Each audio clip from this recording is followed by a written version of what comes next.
सतगुरु बाबा जी हरदेव मिटाए भरम आदि सब भेव दिए वरदान आज गावे के सूर्यवता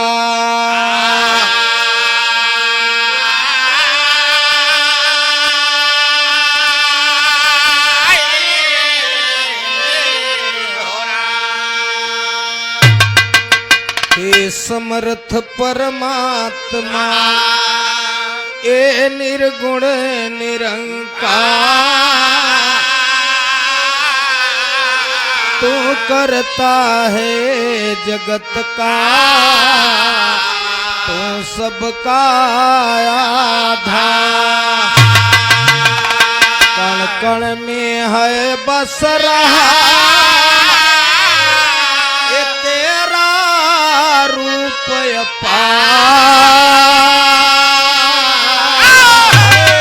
तीन काल है सत्य तू मिथ्या है संसार घट घटवासी है प्रभु ए अविनाशी करता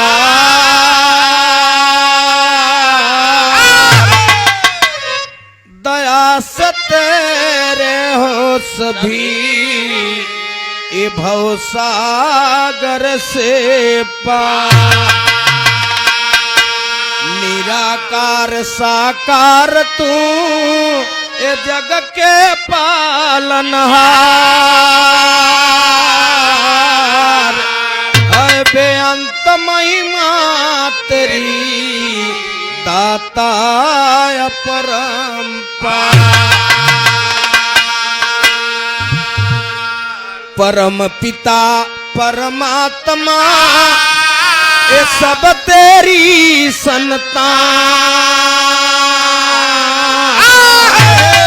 भला करो सबका प्रभु सबका हो कल्याण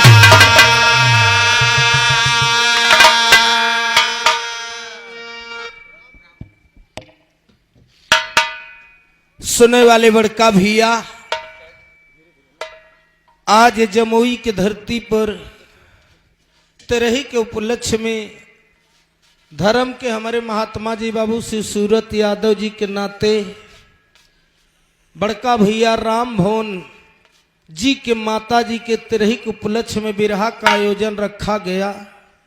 जहां तक हमारा आवाज जाता सबके चरणों में प्यार भरा नमस्कार स्वीकार हो। जो साथी गढ़ भाई बैठे सबके मालिक सुखी रखे परिवार सुखी रहे इनके माता जी के स्वर्ग लोक में उच्च स्थान प्राप्त हो। बड़े भाई राम भवन यादव घर मलिकार जी की ओर से सुंदर पुष्पहार 101 रुपया का पुरस्कार देकर सम्मान किए। दरवाजे पर दातार सुखी रखे परिवार सुखी रहे। सब भैयन के नमस्ते प्रणाम बा वंदना का शुरुआत बा।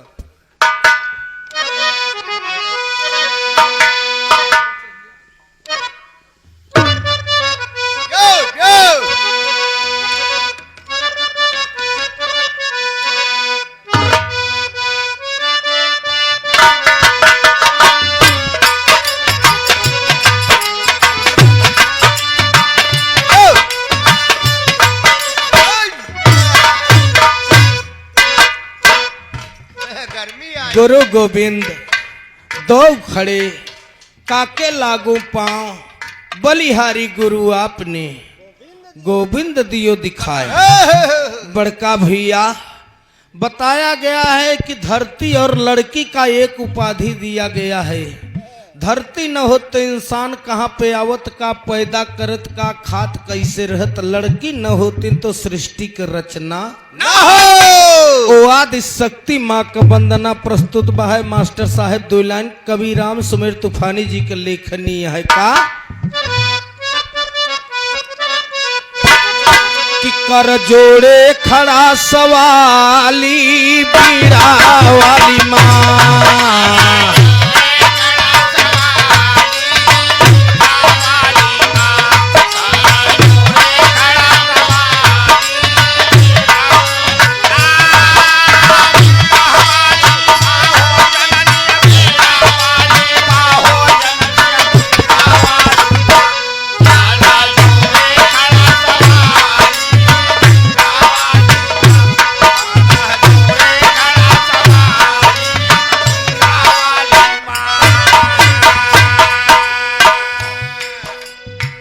भक्ति भाव से होत है, जहाँ भाव होत वही भजन होत है। भैया बिरहा के भीषम पितामह दादा पंधारी यादव, जहाँ हमार घर है वहाँ से 20 किलोमीटर दूर है। अमवा टुबेल गोपीगंज से 8 किलोमीटर दूरी पर। 2004 में हमारे बरौत बाजार के पास भीटी चौराहे पे विजय लाल यादव अनीता का बिरहा हो गया। पंधारी दादा के लोग खड़ा कई के कहन दादा काठनी कुछ पुरान बात सुनाए दे, का पुरान गीत सुनाए दे। पंधारी दादा वहाँ समय अपने जमाने में ई तर्ज के गाए रहे न। कैसे गाए रहे न?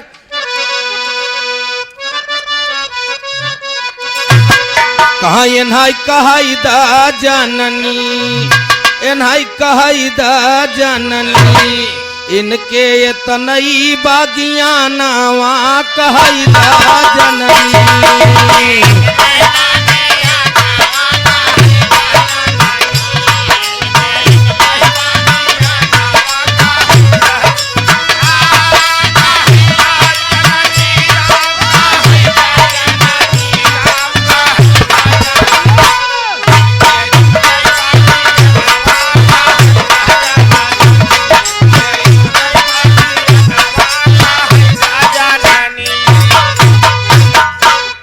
इंसान चले जाते हैं कीर्ति अमर होती है, सावन गुजर जाता है तब जल की कदर होती है। ठीक को नहीं को उम्र कर रहे न झूसी का रामधार दादा।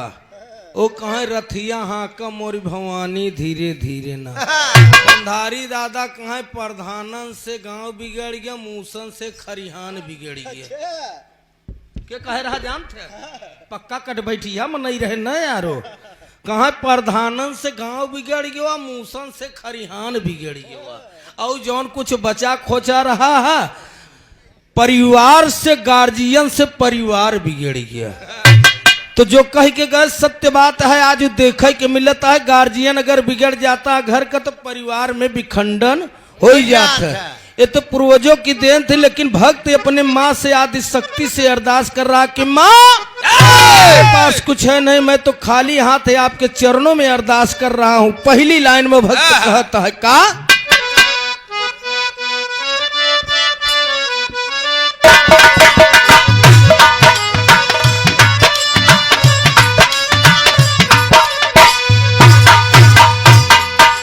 खप्पर वाली माँ जगदम्बे तेरे सहारे गाई जी, गौरी गणपति गंगा मैया जगत तारनी माई जी।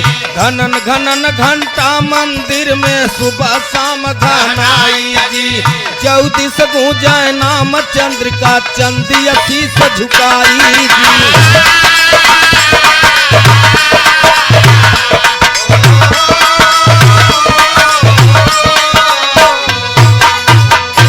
छप्पन कोटि भवानी आवा, 56 कोटि भवानी आवा।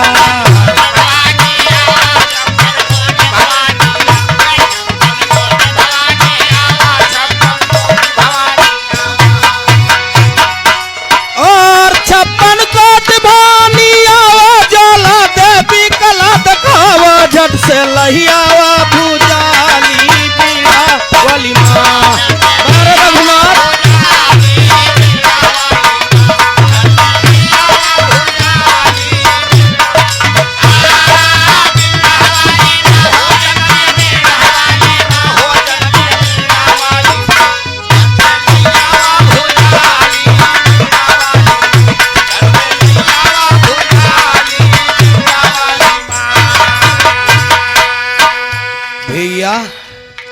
एक गीत संकेत देता है हर इंसान को कि इंसान अपने आप को पहचान कर लो, कहाँ से आए हो कहाँ पर जाना है।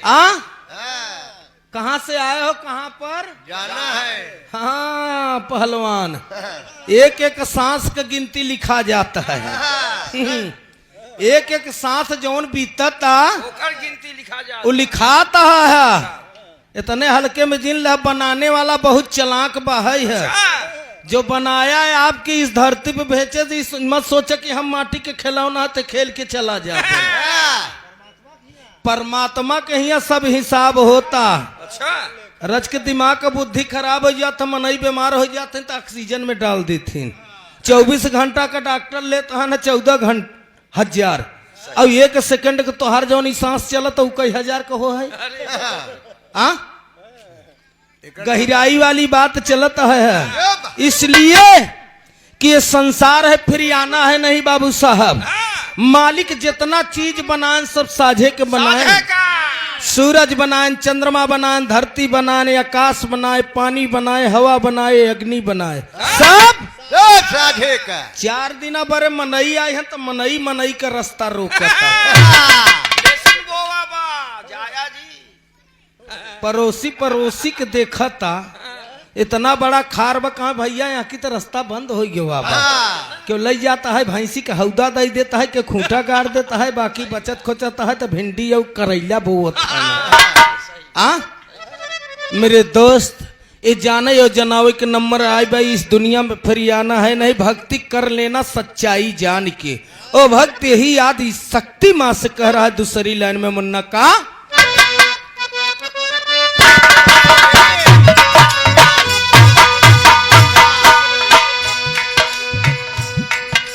धनुधारी के तुहई छैया केवल अर्ज लगाई जी।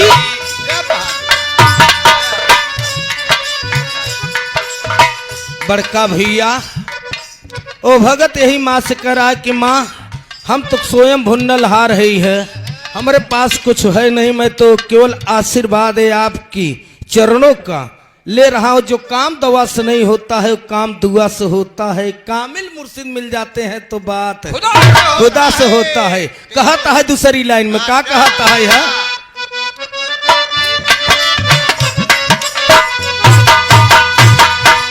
तेरी महिमा ब्रह्मा विष्णु पिजड़ा देहन लगाई जी, ठकुरानी राधा रानी के दिहन हाथ लौलाई जी, डटा रहूं महफिल में मैया चरणों में शीश झुकाई जी, ढोल नगाड़ा बजे पर गूंजत बासनाई जी।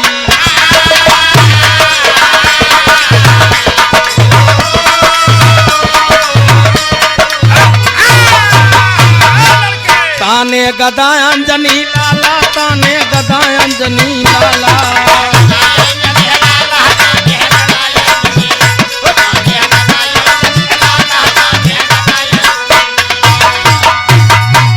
और ताने गदा अंजनी लाला, गोला सत्ती डोरस माला, दर्शन दई दा भक्त काली बीड़ा वाली माँ।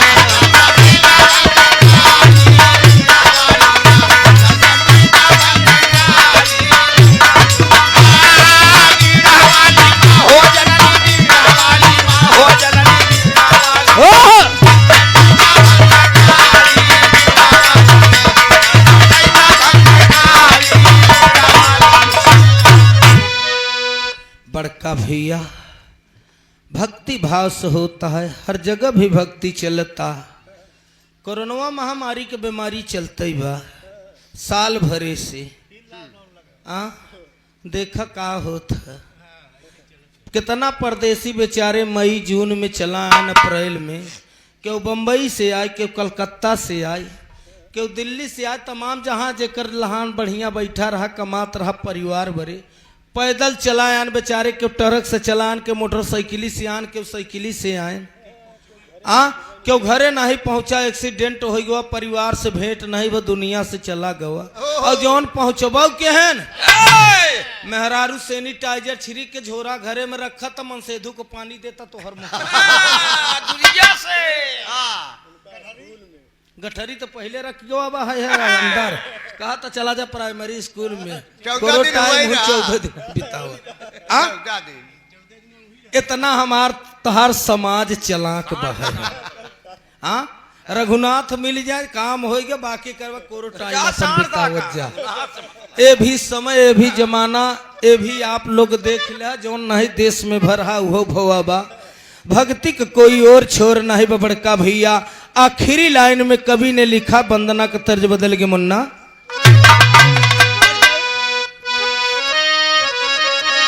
आए नया नवा में राम बसी गए, लागी बार बार हम बाबा के चरणवा, नया नवा में राम बस गए।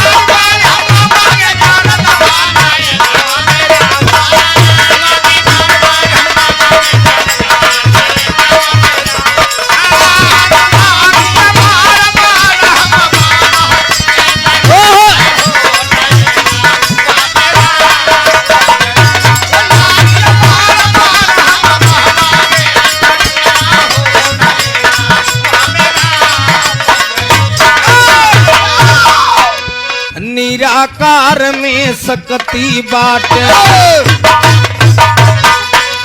कह गए दास पुकारी जी बलिहारी गुरु हमें बतावा दिए इशारा भारी जी। बड़का भैया निराकार का मतलब कोई जेकर आकार नहीं। गोस्वामी तुलसीदास ने लिखा कि है नियरे सूझत नहीं दीर्घ दीर्घ से जिंद और तुलसी संसार का हुआ मोतिया भी कहा परमात्मा तो हर जगह है, परमात्मा तो सर्वत्र बाह है।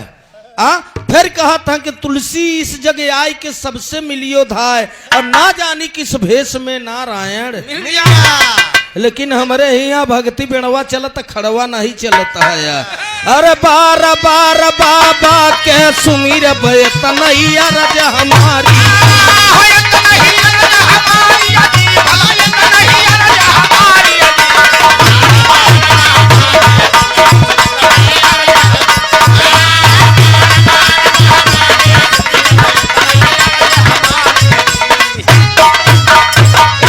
तो इस बाबा कई बलिहारी हम पर देतन जदुइया। अरे नया नवा में राम बस गए स्वर्गी बाबा राम कैलाश का बाटाई बाबा पर धिया नवा नया नवा में राम बस गए।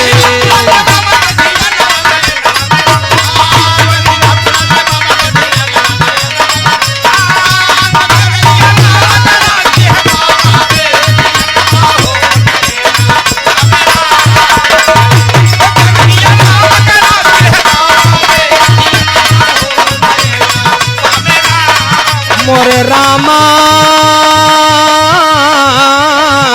संवरिया रे भोले जोगिया हो रा